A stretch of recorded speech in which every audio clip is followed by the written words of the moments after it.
प्रस्तुत है आज की कहानी धुंध के बाद। चारपाई की दीवार ढीली होकर उसे झूला बना रही थी। कई दिन के धुंध कोहरे के आतंक के बाद सुनहरी धूप सिकुड़े शरीर को जो गर्माहट दे रही थी सो जिंदगी जैसी भली लग रही थी। कस्बे में जुगाड़ करके एफएम स्टेशन चला ही लेता हूँ। लोगों को शक होता है कि यहाँ एफएम स्टेशन पकड़ सकता है। जुगाड़ी हो तो जुगाड़ हो ही जाता है। कोना ढूंढना पड़ता है, घर का हो या छत का। हाँ, एंटेना को गाड़ी के गियर की तरह ट्रीट करना पड़ता है।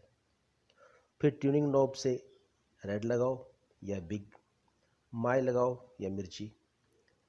देश के सीमांत इलाके के होने के कारण नज़दीकी देश के एफएम और टीवी स्टेशन भी पकड़ लेता है।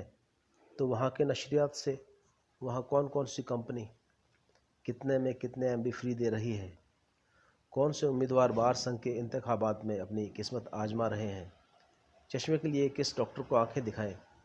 बेटी कुर्सी पर बैठी है, बेटा, पत्नी और मैं झूला हो गए निवार की चारपाई पर। अध बैठे अधलेटे से पता नहीं कैसे बैठे हैं, पर हैं सुकून में। बच्चों ने स्थानीय स्कूल में संपन्न हुई इस शतरंज प्रतियोगिता में संतोषप्रद प्रदर्शन किया है। आराम की स्थिति शरीर की ही नहीं, मन की होती है।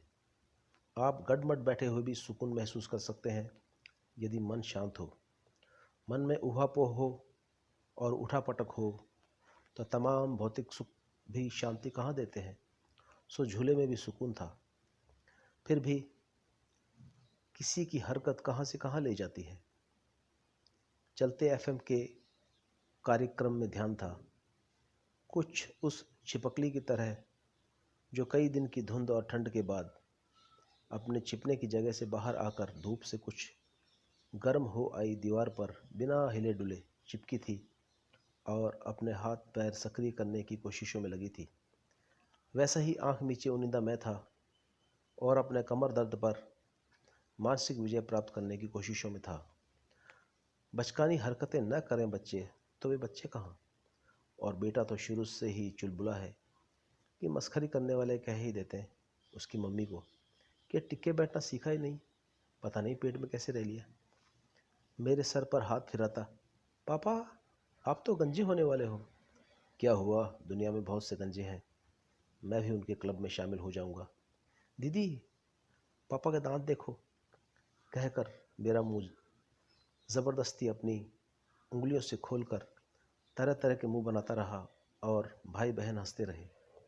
उनकी मम्मी निरपेक्ष भाव से आंख नीचे चारपाई के परले सिरे की तरफ सर किए हुए झूला हो गई निवार पर गडमड मुड़ी सी लेटी थी।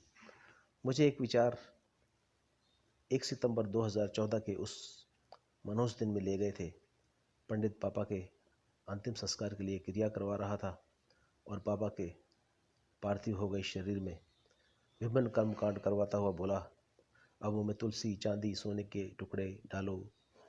मैं लरजते हाथों और कंपकपाती उंगलियों से पार्थिव देह का मुंह खोलने की कोशिश कर रहा था और पापा के अभी तक सलामत अनार के दानों से दांतों को देख रहा था। हतप्रभ था।